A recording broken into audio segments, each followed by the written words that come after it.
श्री कृष्ण कहते हैं, जो बीत गया है उसे बार बार सोचकर अपने मन को मत रुलाओ।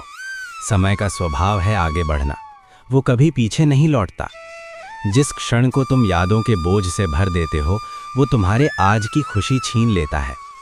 बीता हुआ कल तुम्हें तोड़ने नहीं, सिखाने आया था। उसमें जो पीड़ा थी वो तुम्हें मजबूत बनाने के लिए थी, और जो गलतियां थीं वे तुम्हें सही मार्ग दिखाने के लिए थीं। अपने आंसू अतीत पर मत बहाओ, क्योंकि जो चला गया वो तुम्हारे धैर्य की परीक्षा था।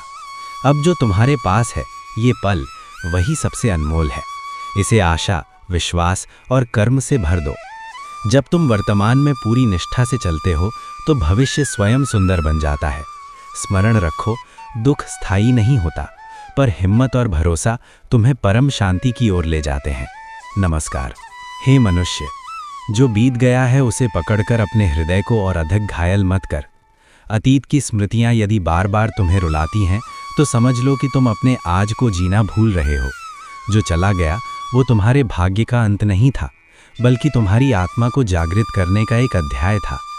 हर पीड़ा के पीछे कोई ना कोई उद्देश्य छिपा होता है, और हर टूटन के बाद एक नया निर्माण होता है।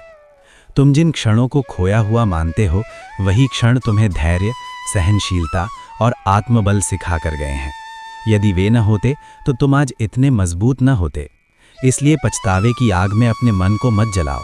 जो हुआ उसे स्वीकार करो, क्योंकि स्वीकार में ही शांति है। जब तुम अतीत के बोझ को छोड़ देते हो, तभी तुम्हारे हाथ भविष्य के आशीर्वादों को थामने योग्य बनते हैं। जीवन एक नदी की तरह है, जो पीछे मुड़कर बहने की कोशिश करता है वो ठहर जाता है। आगे बढ़ो, कर्म करो और मुझ पर विश्वास रखो। याद रखो, जो चला गया वो तुम्हें कमज़ोर करने नहीं आया था, वो तुम्हें प्रभु के और निकट लाने आया था।